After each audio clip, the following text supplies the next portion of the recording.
Hello everyone, my name is Ivo and welcome to Cooking with the Koyas. You know, when you combine apples and cherries in a pie, you get amazing, delicious results. And we're going to do that right now.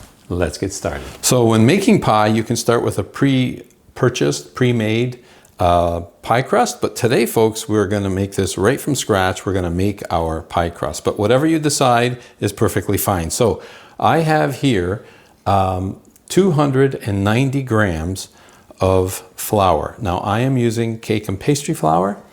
You can use all-purpose flour, is perfectly fine, but I prefer cake and pastry flour, and I've sifted it first. I like to sift it because it makes your flour airier, lighter, and it helps absorb the ingredients better when you're mixing. So speaking of ingredients, we are going to add 1 teaspoon of salt. And then just quite simply, just mix that into your flour. Okay, now these I just took out of the freezer. This is lard, pure lard. You could use vegetable shortening if you like. I prefer to use lard myself, but by all means, vegetable shortening is just as good. And what you do is cut it up. I have 2/3 of a cup of lard that I'm using today, and quite simply just cut it up into cubes. And what I did is I put this in the freezer for about 15 minutes. So I just took it out of the freezer now. You want it to be good and cold, so just cut it up into chunks and put it into your flour. There we go, into the flour it goes. The next thing we're going to add is unsalted butter. And this is equivalent to a half a stick of unsalted butter. It's 4 tablespoons, which is also the same as a 1/4 cup. We're going to cut the butter up into cubes. This also was in the freezer for 15 minutes. Again, you want it nice and cold. And quite simply, add the butter into your flour with your lard.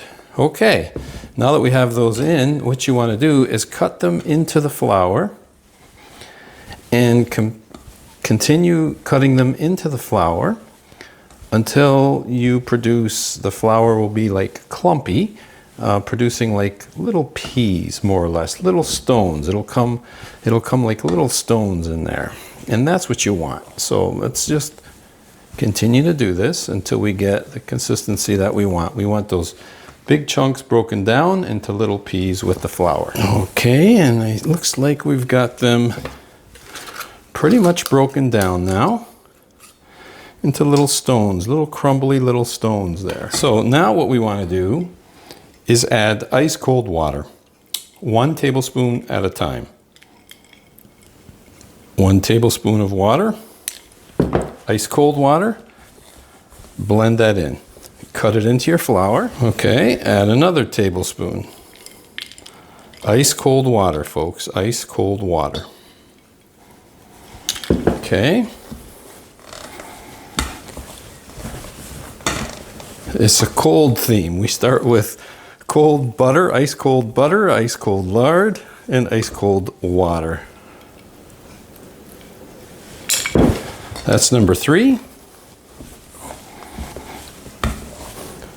Work it in. Now, as you can see, it's starting to gather up on me, so I'm just going to, with a knife, help separate that and add ice cold water, number 4 tablespoon. You can see how with each tablespoon of water, we're starting to develop more of a dough-like consistency, and that's what we want. And we're going to add our 5th tablespoon, which is also our last tablespoon of water. Okay. And again, blend it in. Very easy to make your own pie dough, folks. It's not hard. It is easy. Okay. Mind you, buying it is much easier. But you know what? It's not as rewarding. So there you go. All right. So we've now worked in our 5th and final tablespoon. I'm going to use my knife again and just remove all that wonderful dough from my cutter. Now we have this dough, and I'm going to show you how I knead it into a ball, because you do not want to handle this dough. You want as minimal handling as possible. So the technique I like to use is I take a kitchen cloth, take some plastic wrap,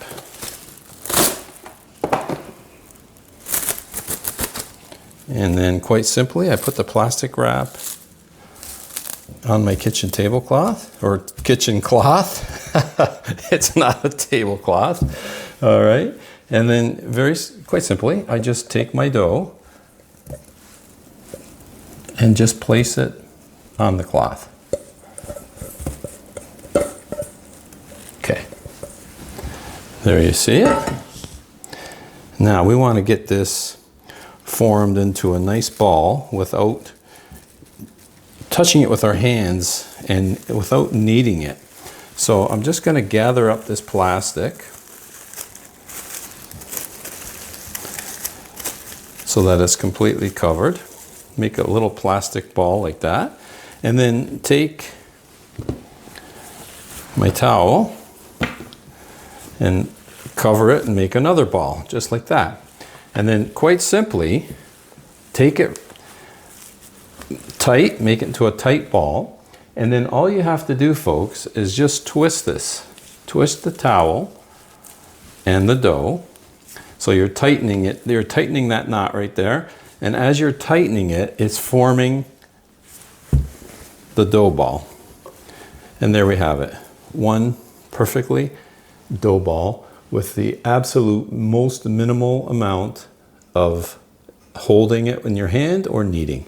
This now, folks, goes in the refrigerator and stays nice and cold until we need it, because right now we're going to prepare our filling. I have here 3 pounds of apples. I'm going to use Pink Ladies today, but I also like to use Royal Gala or Ambrosia apples. And if you want to use green apples, I like, my favorite are Mutsu, but you can also use Granny Smith. So it depends on your personal preference and level of sweetness and tartness. So today, like I said, I'm using the Pink Lady. And what I do, and of course I wash them first, even though I'm peeling them, I always wash my apples. And then once they're peeled, you want to core them. And this is a kitchen gadget that I really like, this apple corer. Okay, you don't need an apple corer. I just find it very, very convenient.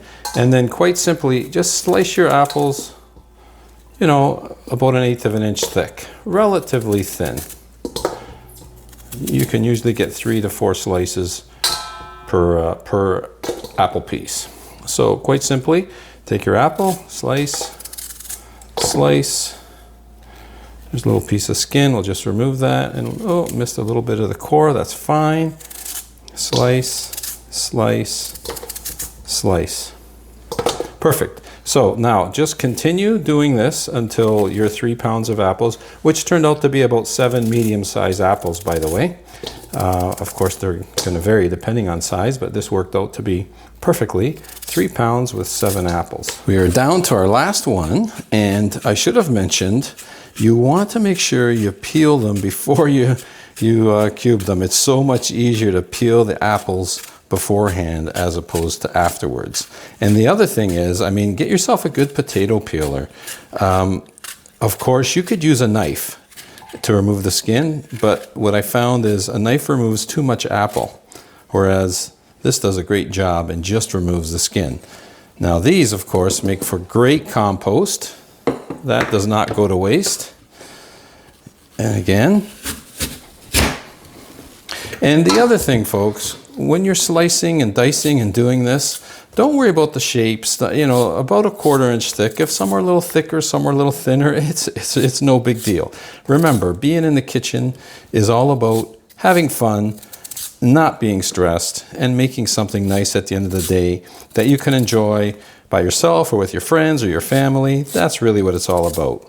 So don't stress over things. Just get them cut up and into the bowl. There we go. Last one. Perfect. Okay. Now, to our apples, we're going to want to add a few things. First thing we're going to do is take the juice from a half a lemon. So if you do not have a fresh lemon and you're just using lemon juice, use 1 to 2 tablespoons of lemon juice and add that to your apples. I'm going to get all the juice out of this half a lemon. There we go. And in it goes. Now just mix that all around, get that lemon. So basically that's gonna, the lemon juice, of course it adds a little bit of flavor, but it also prevents our apples from going all brown. Okay, so we're gonna toss that up. Now to our apples, we're gonna add 1 cup of brown sugar. That's packed in there pretty good. So we have our 1 cup of brown sugar. We are going to add 1/8 of a teaspoon of nutmeg. Alrighty, that goes in. We're going to add 1 teaspoon of cinnamon. There we go. Cinnamon makes for great flavor in your apple and cherry pie.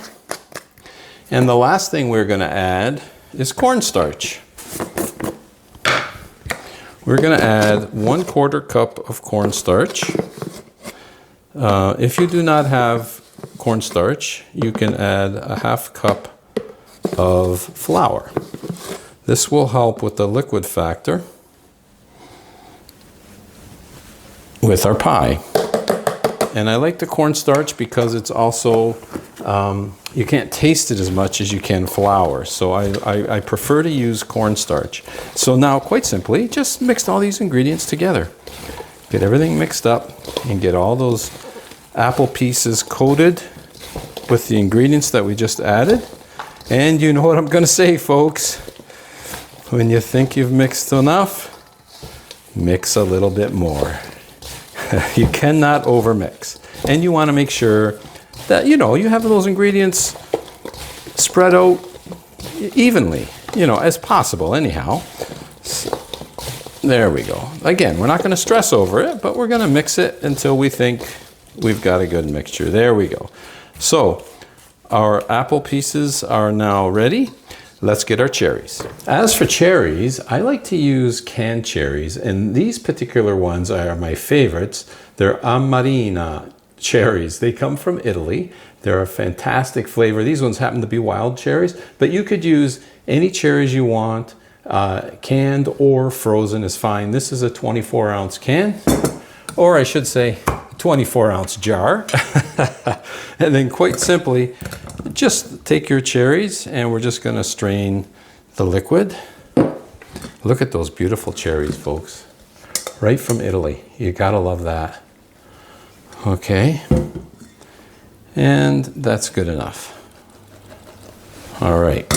So now we have those beautiful apples that we sliced up. And now we're going to add these beautiful cherries. And what you want to do here, folks, is get these two fruits, get them all mixed together. Let's blend them all together. And you can see as my apples have been sitting, it's been also releasing some juices. And that's perfectly fine. I'm going to show you what we're going to do with that. Okay, there we go.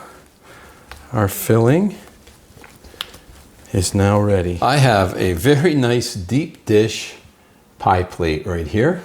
And what I like to do is with a little bit of butter to prepare my pie plate, just take some butter and rub it around. So we're just coating the bottom of the pie plate. That's going to help our dough not stick. Okay, speaking of dough, Look at that. Isn't that nice what we did? All wrapped up. So just remove the plastic. This has been sitting in the fridge until now. And you want to cut that in half. Again, we don't want to stress over it. Roughly in half. Okay. So, let the other half rest. And in fact, this half looks a little smaller. I'll use the smaller half on the bottom and the larger half on the top. How's that? Okay. Alrighty, so now on a clean counter, of course, take some flour and you're going to want to generously flour your countertop. Take your dough and then slowly just flatten it out a bit. Get it started. Okay. Flour on the bottom. Tad on the top. And with a roller, you can either use a plain roller or one with a sleeve. I'm going to use the one with the sleeve. They both work perfectly fine. Okay. And start rolling out your dough.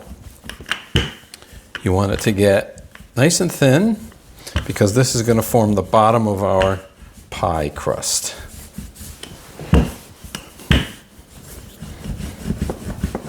Now, as you're rolling it out, you may find that you may need to just reflour because you don't want it to stick to your counter as well, right? So, and then slowly roll it out and try to, best that you can, of course, roll it into a round shape to match your pie pan, your pie plate. So how big do you want it? You want it to be large enough to cover the bottom of your pie plate and of course to come up the sides. So that is looking pretty good right there. Then what you can do, one system, if you leave your roller on top and take your dough, I'll do it on this side, maybe you could see better. Just take your dough and slowly roll it onto your roller. Take your pie plate and slowly unroll it onto your pie plate. There you go. Nice and easy. Okay, and then very gently take your dough.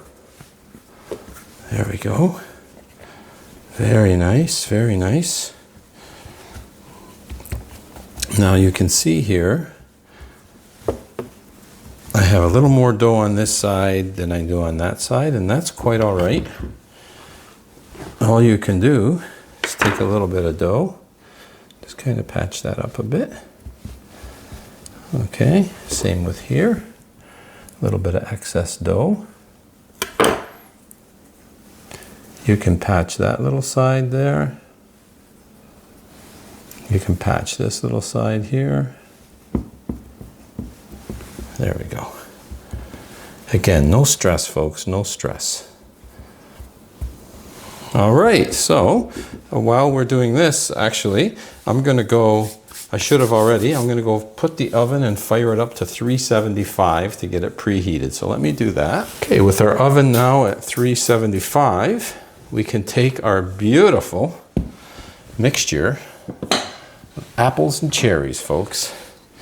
Now, it's been sitting, so it's created some juices. If you could see here, you could see the juices that it has created as it's been sitting. So we're going to toss it up and get those juices coated onto the apple. And we're going to use that juice afterwards. I'll show you what we're going to do with that. I mean, of course, you can include it all into the pie if you want. Your pie might be a little bit runnier when you cut into it. But it is full of flavor, that's for sure. And we do not want to waste it. So we are going to use it, and we are going to use some in our pie as well. So let's get a spoon. Nice big spoon. And just start spooning into, and you can see I got some juice in there too. Pie making, folks. is so much fun. And the flavor, the aromas already of just this mixture is unbelievable with these Amarena cherries, which happen to be the same cherry that they use a lot when they're making their gelatos in Italy.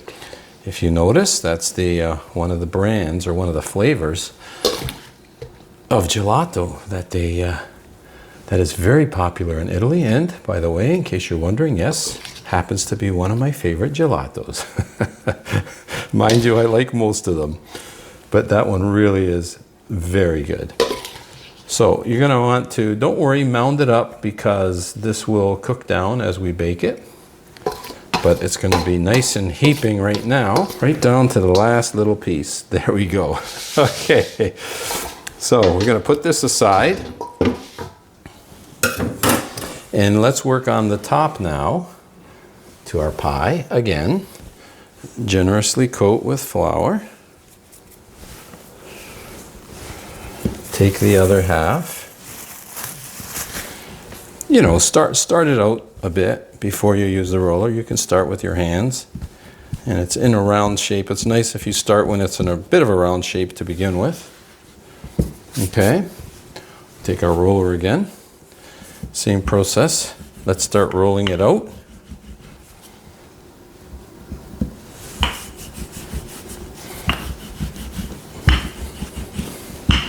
Now, same thing, you want this thin enough that it's going to cover the entire top of our pie. And again, about halfway through, it's a good time to stop, pause, and just add a little more flour.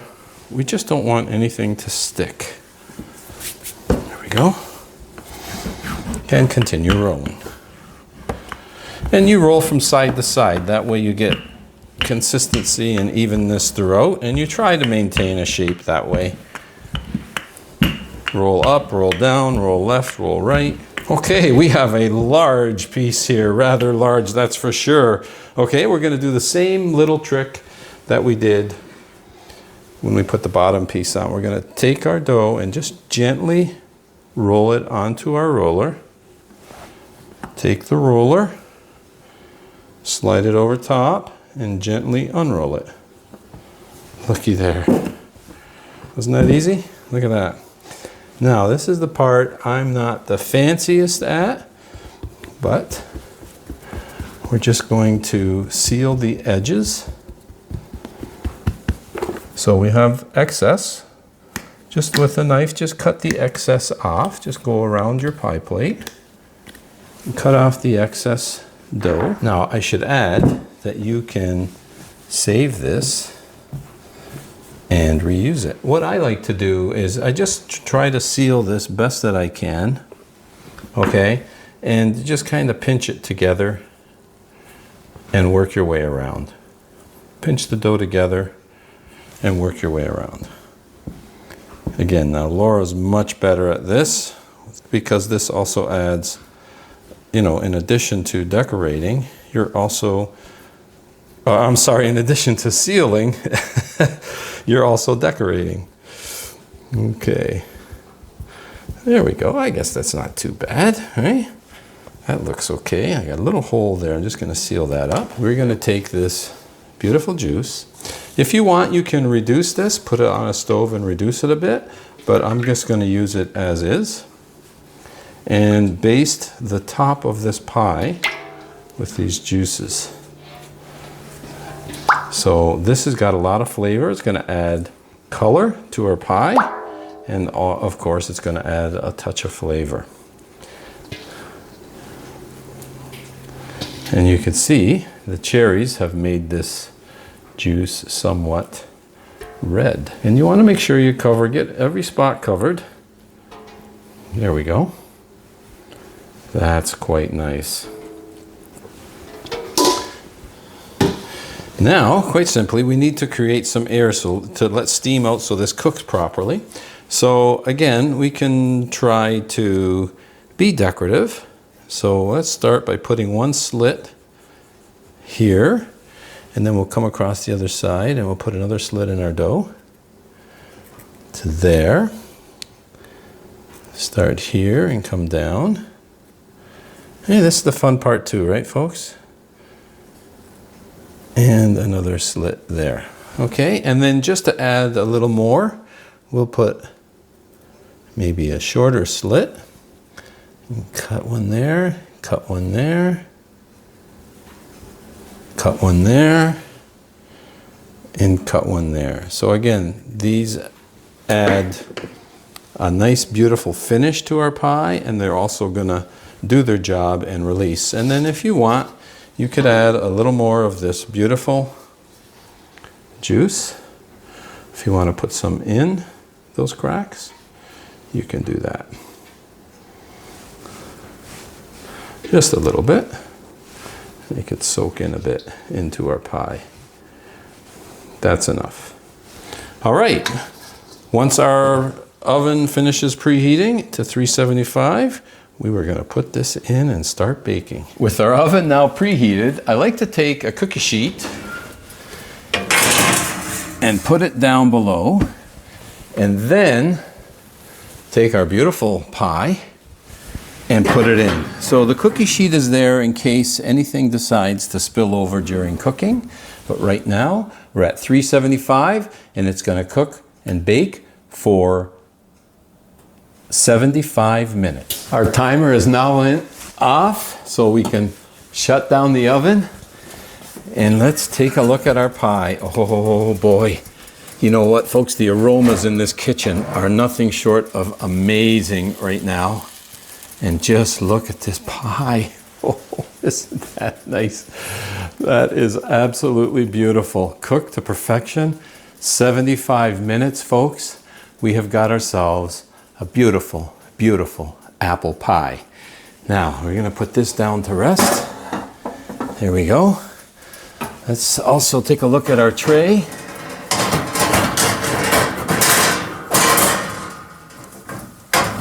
And see if anything spilt, and in fact, no overspillage at all. That's great, but you know what? Better to be safe than sorry. So everything we've done up to this point, folks, has been super easy. But now comes the hard part. What we have to do, the hard part is waiting. We have to wait. This has to cool down. If you cut into this pie right now, or when it's still warm, what'll happen is it'll release all its juices and you'll have a soupy, I'm not gonna say a soupy mess, it'll be a wet pie, which is fine, but if you let it dry out, let it cool down, there won't be as much liquid when you go to cut your pie. There still would be liquid most likely, but not as much. So now comes the hard part. We're gonna let this sit. In fact, I'm gonna let it cool. I'll put it in the fridge overnight. We'll cut it tomorrow and we'll take a look and serve ourselves a piece. So stay tuned. Here we are a day later. And yes, I did resist the temptation to dig in to our apple pie. Okay, there it is there, folks. Now, I do want to say one thing. You see here how the crust got a little bit darker on one side than on the other? That's because we had all that excess juice sitting in there. But the way to avoid that is quite simply just put a little piece of aluminum foil around the outside edge of the crust. Do not cover your pie, just cover the crust. That's it. And that'll ensure that it doesn't get darker than the rest of the pie. But you know what, folks? I've been waiting long enough. Time for the taste test. I am really looking forward to this. In fact, I think I will get myself a nice cup of espresso. Crust is good. It's not hard to make your own pie crust, folks. It really is not. Okay, we're cut. See if I can lift this out in one piece. That's always a problem. And let's get right underneath there. Did I do it? Oh boy, look at that, folks. Oh, it's just dripping and oozing with cherries and apples. My goodness. And there's a little bit of juice on the bottom. That's okay. When I say loaded, folks, this pie is absolutely loaded. apples and cherries, and it is loaded, folks. And I am going to really enjoy this. I am looking forward to getting into this pie. I got my espresso.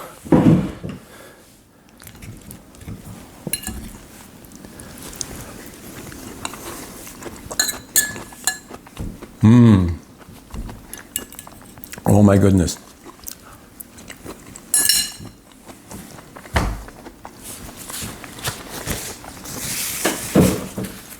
What an amazing flavor, folks. Those cherries and the apple combination, it's absolutely fantastic. I wish you were here with me having a piece of this because it is so flavorful, and that cherry apple mix, amazing. Folks, wherever you're tuning in from today, I really hope you give this apple and cherry pie recipe a try. It is nothing short of amazing. Thanks for tuning in, and until next time, buon appetito. Ah, that's nice too. Oh, but I'm enjoying this pie. Oh my.